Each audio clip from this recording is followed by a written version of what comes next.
प्यारे बच्चों, आज हम कोशिका के बारे में जानेंगे। कोशिका अर्थात इसको इंग्लिश में सेल कहते हैं। अगर आप देखें इस पृथ्वी पर जब कोई लाइफ नहीं था अर्थात कोई जीव नहीं था तो सबसे छोटा पार्टिकल एटम था। एटम और एटम जब आपस में कई एटम मिलते हैं तो मॉलिक्यूल का फॉर्मेशन होता है और मॉलिक्यूल जब मिलते हैं तो सेल का फॉर्मेशन होता है। तो ये दो स्टेप जो है नॉन लिविंग के हैं और यह तीसरा स्टेप जो है सेल, यह लिविंग स्टेज है। और इस लिविंग स्टेज का जो फॉर्मेशन हुआ था ऐसा माना जाता है कि समुद्र के तल में हुआ था, समुद्र में हुआ था जब बहुत सारे कार्बनिक यौगिक पृथ्वी से जा करके समुद्र के तल में इकट्ठा हुए थे तो बहुत सारे केमिकल का फॉर्मेशन हुआ और वह बहुत सारे केमिकल अर्थात मॉलिक्यूल मिल करके जो है एक सेल का फॉर्मेशन किए।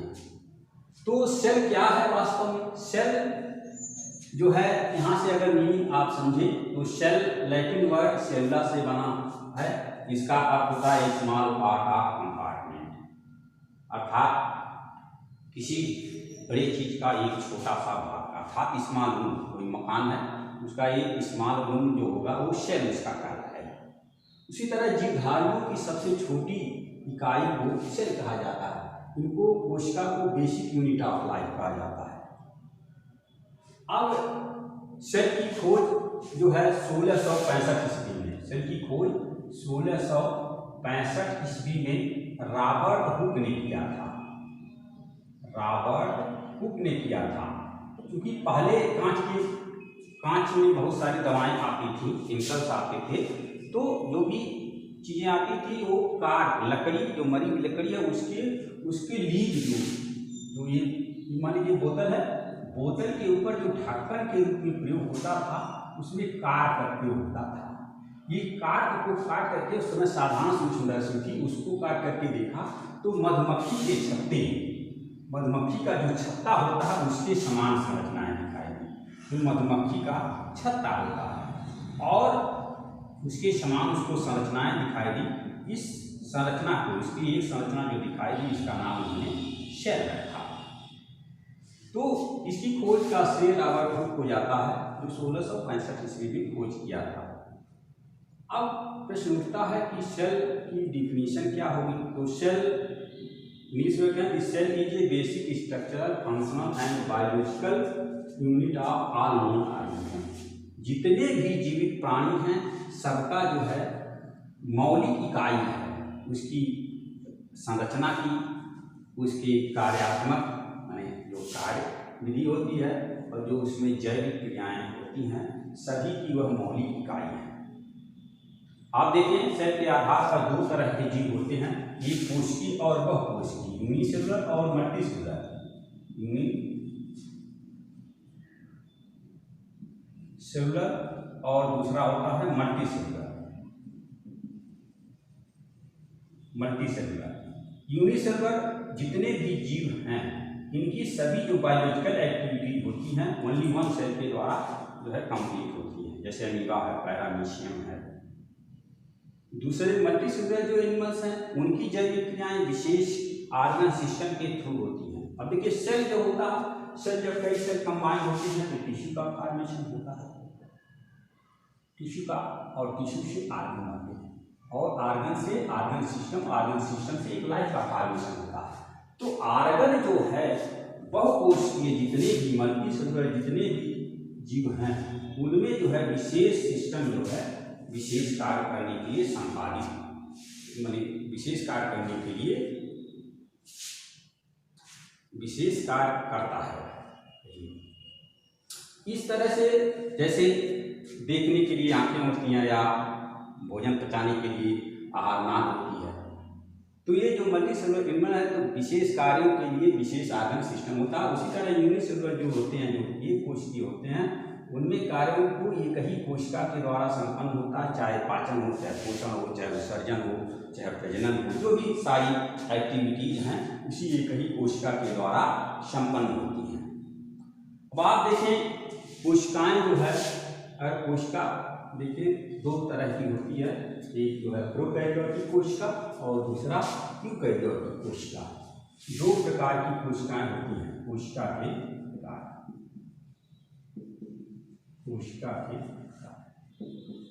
दो तरह की कोशिकाएं होती हैं, एक को कहते हैं प्रोकैरियोटिक और दूसरे को कहते हैं यूकैरियोटिक।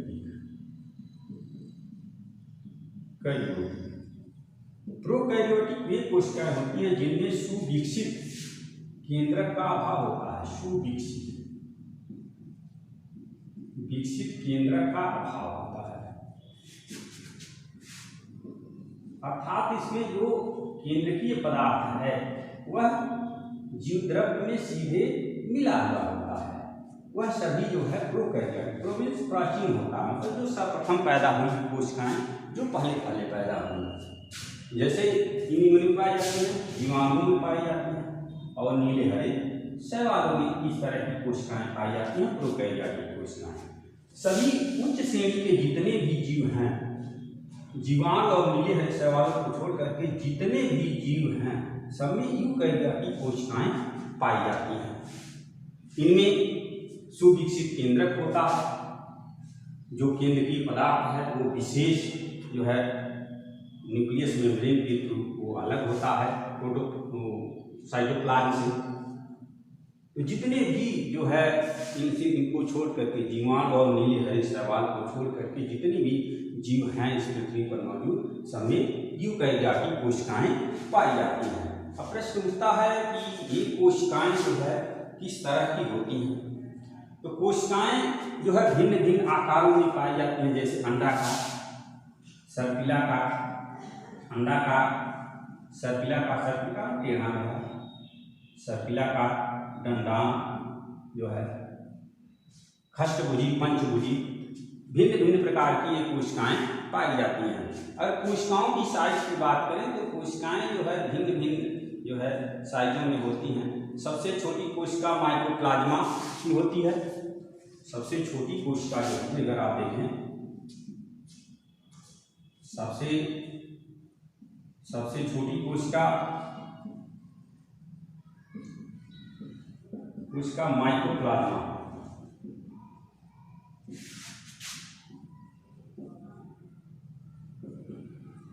प्लाज्मा की होती है, पीपीएलओ ही कहते हैं। और सबसे बड़ी कोशिका शुतुरमुर्ग के अंडे की होती है। सबसे बड़ी कोशिका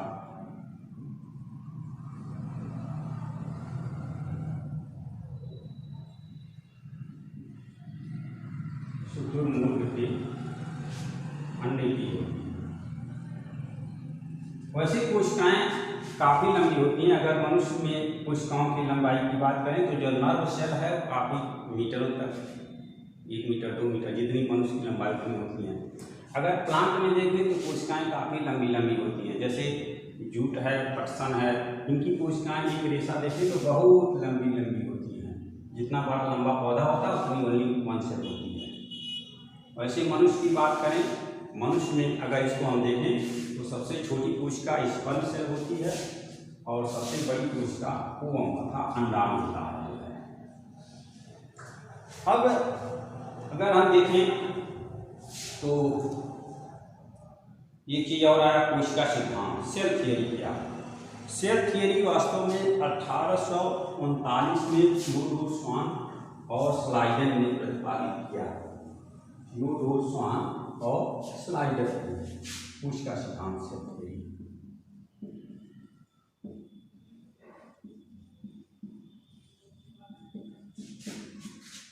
अठारह 1939 ईस्वी में इसका प्रतिपादन किया थियोडोर स्वान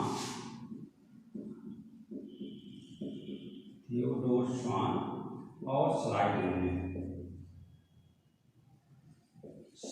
ने प्रतिपादित किया। इसमें कुछ महत्वपूर्ण कोशिकाओं के बारे में सिद्धांत दिया कि कहा कि सभी, पहले पॉइंट इन्होंने बताया कि सभी जीवधारियों का शरीर जो है एक या अधिक कोशिकाओं से मिलकर बना होगा। अगर एक कोशिका का मिलकर बना होगा तो एक कोशिकीय होगा, बहुत सारी कोशिकाएं होंगी तो बहुकोशिकीय जीव वास्तव में होगा। उसी तरह दूसरे पॉइंट में कहा कि जो नई कोशिकाएं बनती हैं वह पहले से उपस्थित, अर्थात जो पुरानी कोशिकाओं से बनती हैं, पुरानी कोशिकाओं से बनती हैं, जो नई कोशिकाएं बनती हैं पहले से उपस्थित कोशिकाओं से बनती हैं। और एक बात और कहा कि कोशिकाएं जो है वो परिवर्तन की इकाई हैं, अर्थात जो नए गुण आते हैं कोशिकाओं में वो परिवर्तन के थ्रू होते हैं, अर्थात वो कोशिकाओं में जो मॉडिफिकेशन होता है, जो उनमें नया गुण विकसित होता है वह उत्परिवर्तन के थ्रू होता है। वास्तव में उत्परिवर्तन क्या है, म्यूटेशन क्या है? म्यूटेशन वास्तव में जो है एकाएक परिवर्तन है, उत्परिवर्तन। उत्परिवर्तन आगे आपको बताया जाएगा, उत्परिवर्तन ह्यूगो डीब्रीज के सिद्धांत में। लेकिन यहाँ उत्परिवर्तन यानी उत्परिवर्तन या म्यूटेशन वास्तव में है क्या? उत्परिवर्तन एकाएक परिवर्तन है।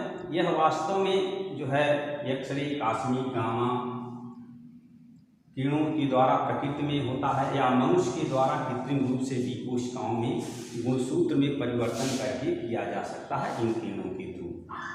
जैसा आप देखते हैं कि जैसे अगर देखें नागासाकी और हिरोशिमा में जो परिवर्तन हुआ, परमाणु बम जब अमेरिका ने गिराया था द्वितीय विश्व युद्ध में, तो वहाँ पर उसके जो रेडिएशन के प्रभाव से वहाँ के जो जीवधारी थे, मनुष्य या दूसरे भी प्राणी थे, उनमें उत्परिवर्तन हो गया, अर्थात उनके गुणों में परिवर्तन। बहुत सारे बूढ़े लंगड़े इस तरह का फाइज हो गए और उनकी संतानों में भी वह गुण होता गया। तो ये जो है उनकी कोशिकाओं में उनके जो गुणसूत्र होते हैं उसमें ये परिवर्तन आ गया जो है, तो वह उत्परिवर्तन होता है जो एकाएक परिवर्तन होता है। क्योंकि ये उत्परिवर्तन एकाएक होता है, यह नई जाति की उत्पत्ति का एक मूल स्रोत है जो जल्दी से होता है। और भी कोशिकाओं में नए गुण आते हैं, लेकिन धीरे धीरे ये हजारों लाखों वर्षों में दिखाई पड़ते हैं।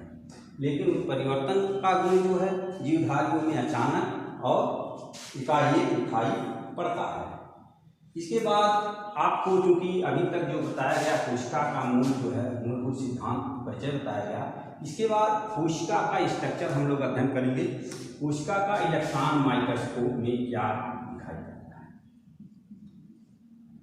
इलेक्ट्रॉन सूक्ष्मदर्शी में कोशिका कैसे दिखाई पड़ती थी? जब नाल और रस्का ने इलेक्ट्रॉन सूक्ष्मदर्शी का आविष्कार किया तब जाकर के जो है कोशिका का पूर्णतः अध्ययन किया जा सका। उससे पहले कोशिका का पूर्णतः अध्ययन नहीं किया जा सका था। इलेक्ट्रॉन माइक्रोस्कोप में देखने पर कोशिका के में अगर प्लांट सेल देखें तो सबसे बाहर को सेल वॉल दिखाई पड़ती है, कोशिका दिखाई पड़ती है। उसके अंदर जो है एक लेयर होती है मेम्ब्रेन की, जिसे प्लाज्मा मेम्ब्रेन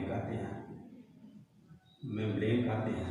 उसके बाद सारा पदार्थ जो है प्रोटोप्लाज्म कहलाता है, प्रोटोप्लाज्म कहलाता है। प्रोटोप्लाज्म के मुख्यतः दो पोर्शन होते हैं, एक को साइटोप्लाज्म कहते हैं और दूसरे को जो है न्यूक्लियस कहते हैं। इसके अंतर्गत प्रोटोप्लाज्म में एक और भाग होता है, रिक्तिकाएं भी होती हैं। अब इन पोर्शन को हम एक एक करके बारी बारी से अध्ययन करेंगे और इसके बाद हम आपको फिगर भी बताएंगे लेक्चर नंबर 2 में।